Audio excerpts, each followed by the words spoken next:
This morning, freedom at last. Melbourne celebrates after exiting its sixth lockdown. Business is back. Pubs, bars and even hairdressers reopened at midnight, residents desperate to taste freedom. And travel on the cards. Sydney sets a date for Victorians to return. This is 7 News with Jodie Spears. Good morning. It's been a long, painful wait, but 5 million Melburnians have taken the first steps out of lockdown. At midnight, pubs, restaurants, even hairdressers reopened their doors to customers. The city celebrating the end of more than 260 days under pandemic restrictions. The sound of a city finally free. At South Bank,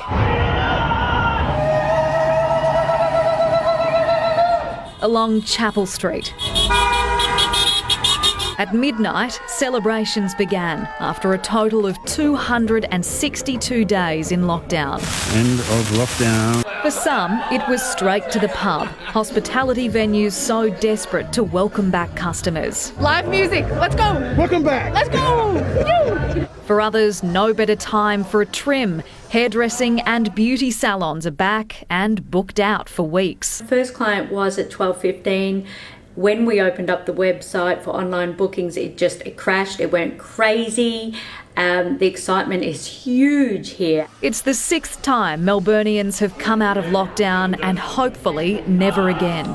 Restrictions finally lifted and now so has the mood. Georgia Holland, 7 News.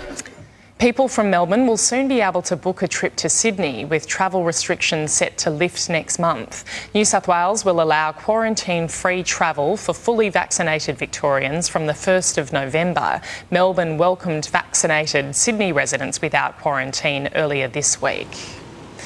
Sydney families with school-aged children will get some well-earned relief, with the state government rolling out vouchers worth $250 to thank parents for homeschooling. They'll be introduced in March and can be used on accommodation or entertainment. It will be a much-needed boost for the economy, which has taken a $50 billion hit during the latest lockdown. Queensland Premier Anastasia Palaszczuk has issued an urgent plea to get vaccinated as the Sunshine State's COVID-free streak came to an end. And I need people to get vaccinated. Think about being in this storm. I can't look after you if you won't hop on the lifeboat. An unvaccinated Gold Coast Uber driver is in hospital with the virus after being infectious in the community for 10 days. Authorities are scrambling to trace the man who hadn't used QR codes for over a month. Australia is moving quickly on the plan to reopen borders. Qantas is set to announce its plan to fast-track flights at a press conference in Sydney this morning. Tourists could also be allowed in sooner than expected to help speed up our economic recovery.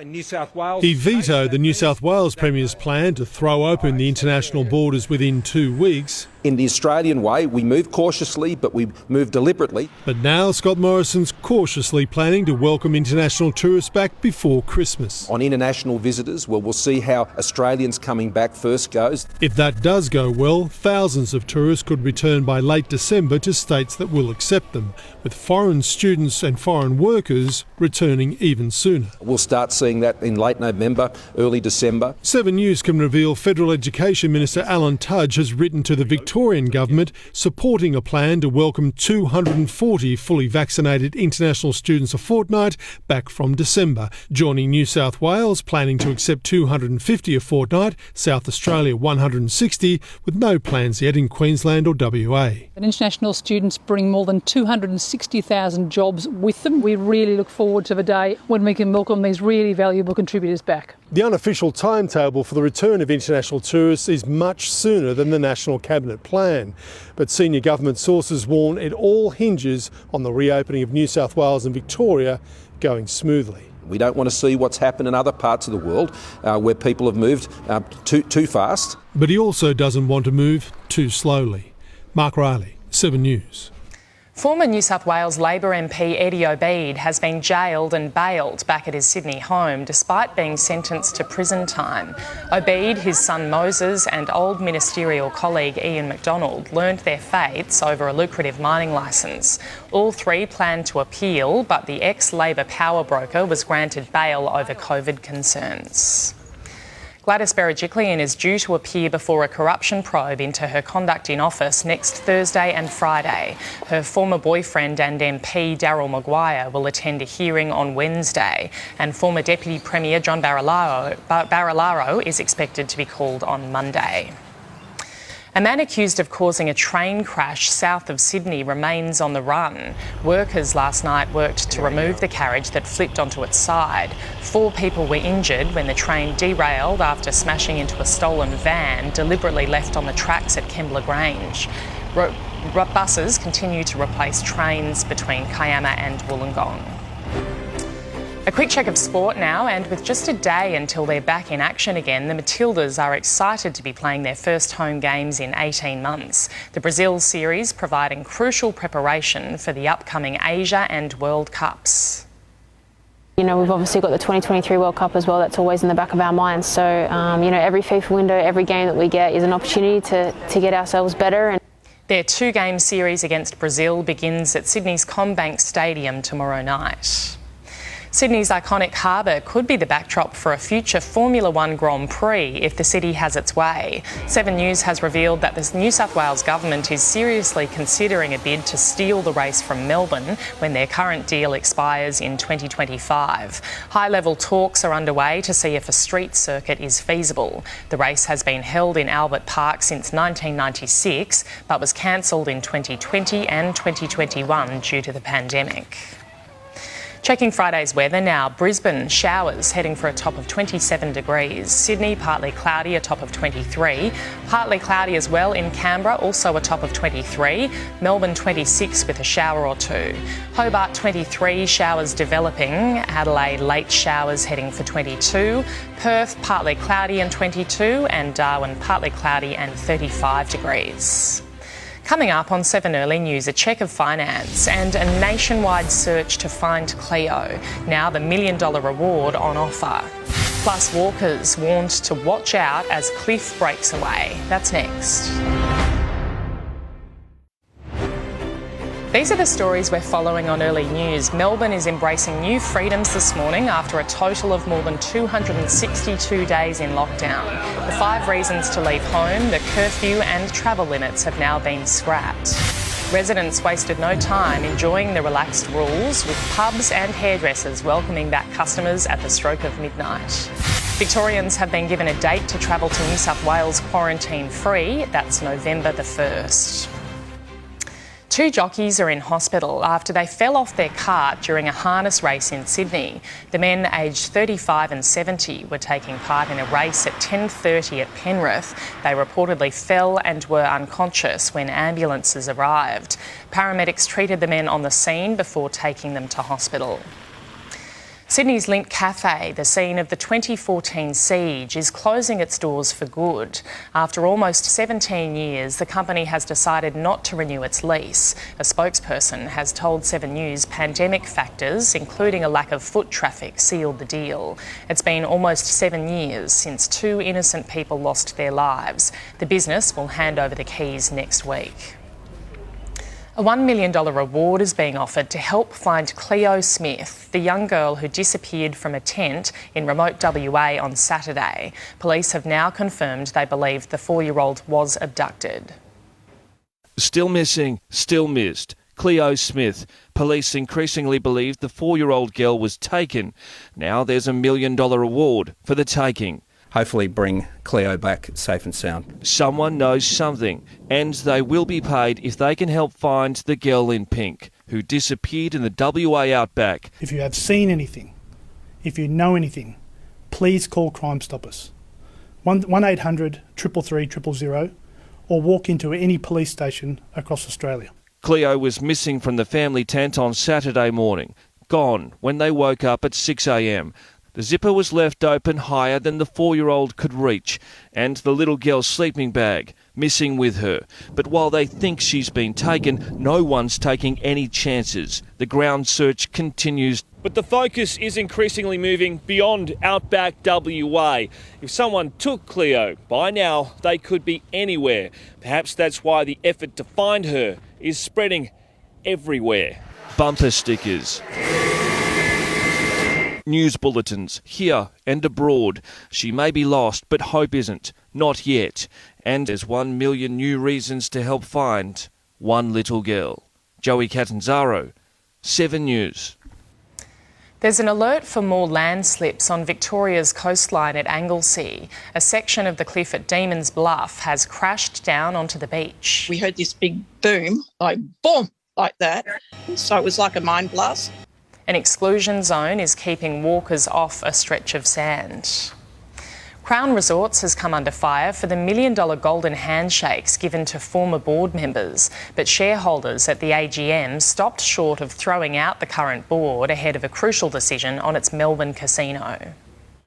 Crown Resorts is used to heavy blows. Shareholders delivered a fresh strike against executive pay. Particular concerns have been expressed in relation to the end of the employment arrangements with former executives. The termination payouts include $3.3 million to former CEO Ken Barton, $3.2 to ex-Australian Resorts boss Barry Felsted, and $3.1 for ex-Strategy Vice President Todd Nisbet. But shareholders rejected calling for a spill that would have forced Crown's board to stand for re-election. Basically revamping their entire board and management has given them a clean slate, and with all the issues that have been raised over the past couple of years, it was something that the regulators were really looking towards. Shareholders backed giving new CEO Steve McCann a $5 million sweetener to sign on, pinning their hopes on the former Lendlease boss to salvage the company. We must do things differently to how they've been done in the past. But Crown is still fighting for a gaming licence to operate Sydney's Barangaroo Casino, while the outcomes of royal commissions in Victoria and WA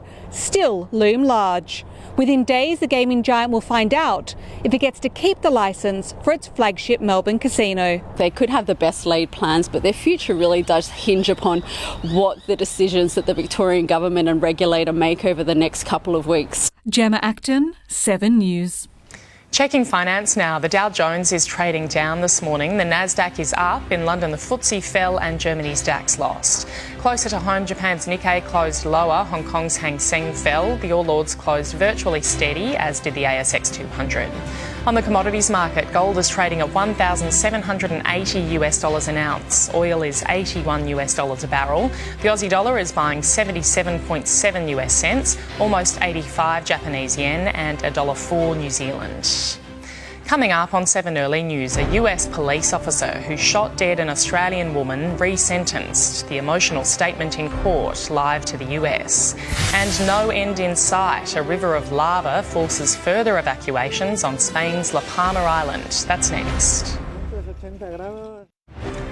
These are the stories we're following on Early News. Melbourne is embracing new freedoms this morning after a total of more than 262 days in lockdown.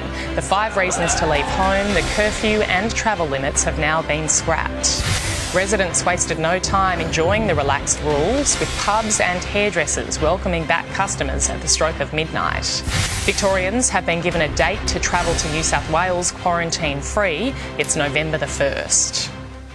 The police officer who fatally shot an unarmed Australian woman, Justine Damond, has been re-sentenced to almost 5 years in prison. US correspondent Tim Lester is in Minneapolis for us this morning. Good morning, Tim. It was an emotional day in court.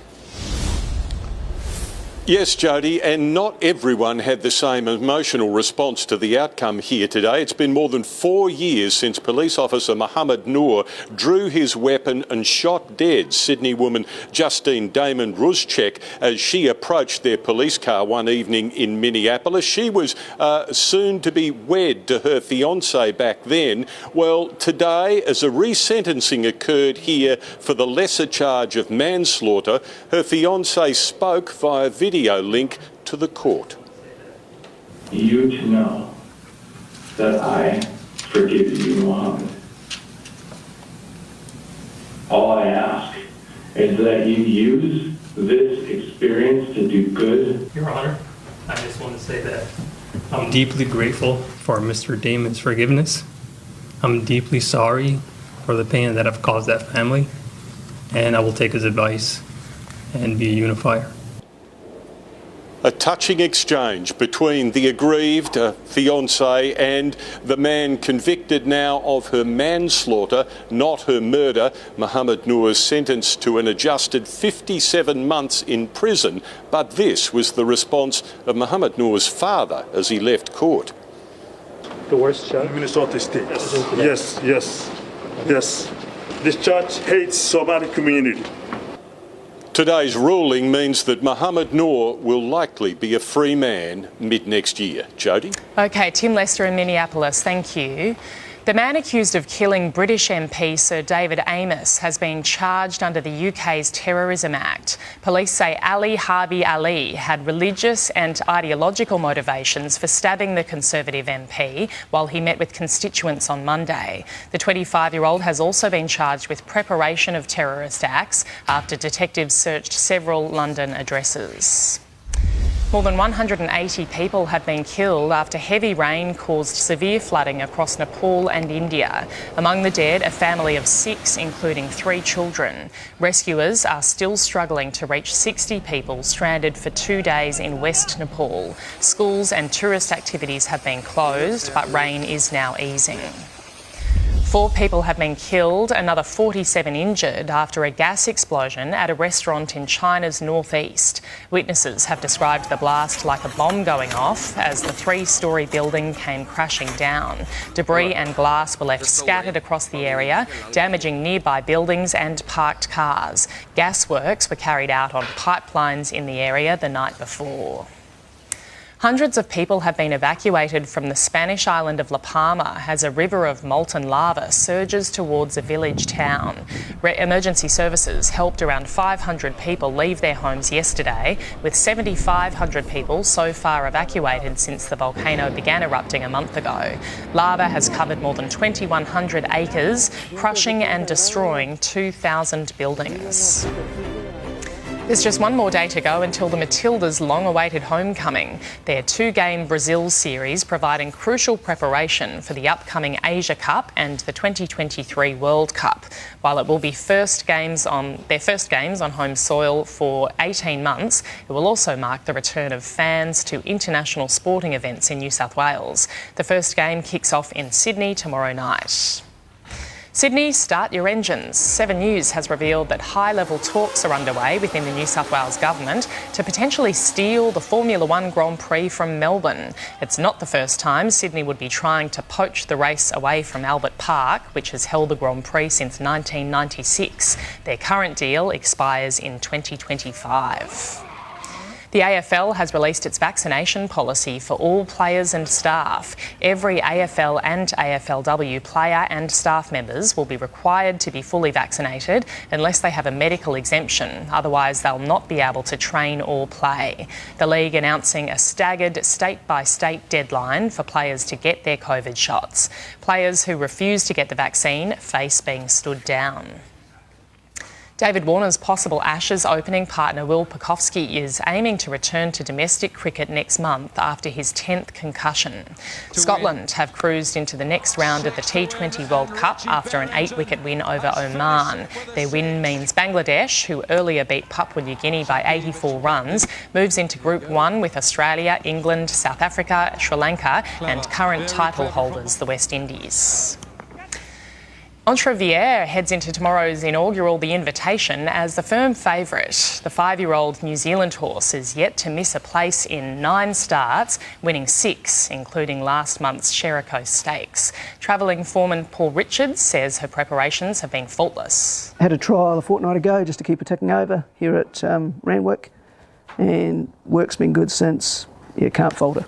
It's a huge day of racing tomorrow. The Invitation and Cox Plate live and free on 7. Coming up on 7 Early News, a closer look at how the weather's shaping up in your part of the country. Children in Cairns Hospital have had a special visit from a very good boy. Radar, a Queensland police dog, spent yesterday in the paediatric ward meeting with some very brave kids and their families. He put a smile on every face, lifting spirits as he did his rounds, and was only too happy to get some lovely pats. Taking a look at the weather around the country now, there are troughs over parts of southeast Australia extending to the northern interior and Queensland tropics, which are triggering showers and storms whilst maintaining heat in the north. Cool winds are causing some showers over southwestern WA. High pressure is keeping elsewhere dry and settled. Around the capitals today, Brisbane showers at a top of 27 degrees. Sydney partly cloudy heading for 23. Canberra partly cloudy as well and 23 the top. Melbourne 26 with a shower or two. Hobart 23, showers developing. Adelaide late showers a top of 22. Perth partly cloudy and 22. And Darwin partly cloudy and 35 degrees. And that's 7 Early News for this Friday, the 22nd